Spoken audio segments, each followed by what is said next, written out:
4.7 कल्याण के चालुक्यों के तहत संस्कृति। चालुक्य साम्राज्य में कई श्रेणियों की व्यापार गतिविधियां फल फूल रही थीं। सबसे ध्यान देने योग्य अय्यावोल 500 की श्रेणी थी। इसकी उत्पत्ति बादामी के चालुक्यों की राजधानी ऐहोल में हुई थी। यह कल्याण के चालुक्यों के समय तक पूरे दक्षिण भारत में अपनी गतिविधियों का प्रसार कर रही थी।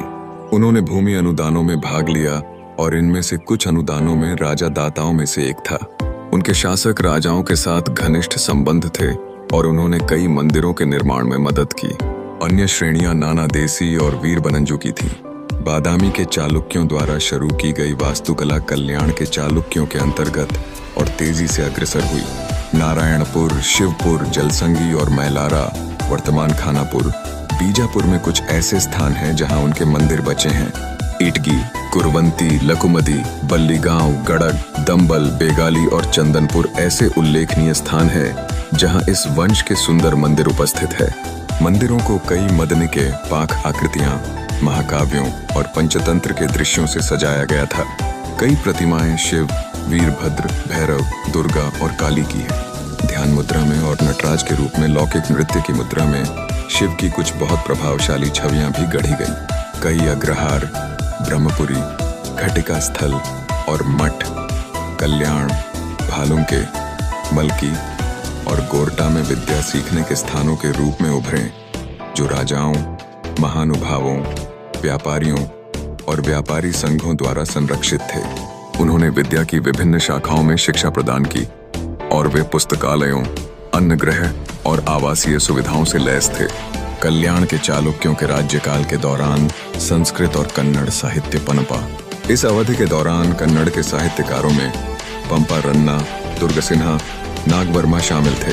संभवतः जयसिम्हा द्वितीय के मंडलिकों में से एक माची राजा ने एक ब्राह्मण कवि चंद्रा राजा को संरक्षण प्रदान किया, जिन्होंने मदन तिलक की रचना की।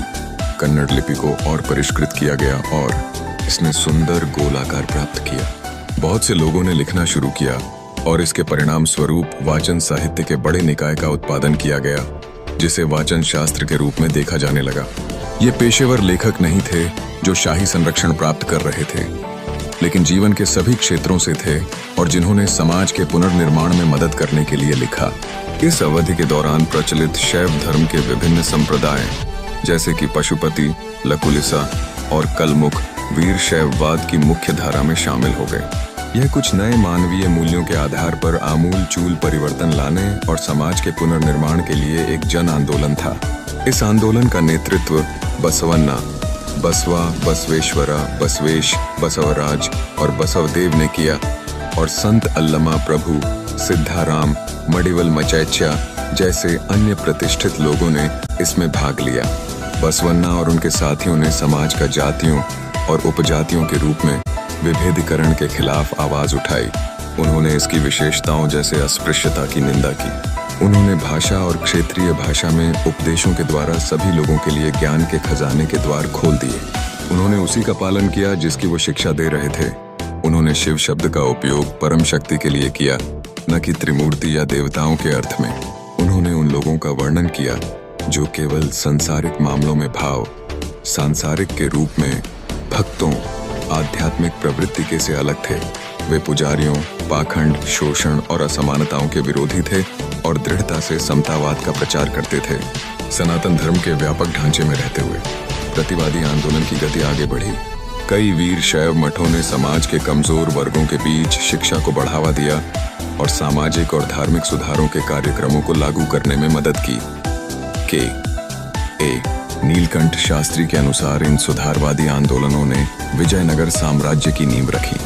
यह 13वीं शताब्दी के महाराष्ट्र के महानुभावियों, 14वीं शताब्दी के रामानंद और कबीर और 15वीं शताब्दी के गुरु नानक के सुधारवादी आंदोलनों के अग्रदूत थे। विजयनगर काल के दौरान आंदोलन ने गति पकड़ी और पूर्ण जागरण हुआ। राजनीतिक परिदृश्य थ्रेटी, चोल व चालुक्य बब्यातर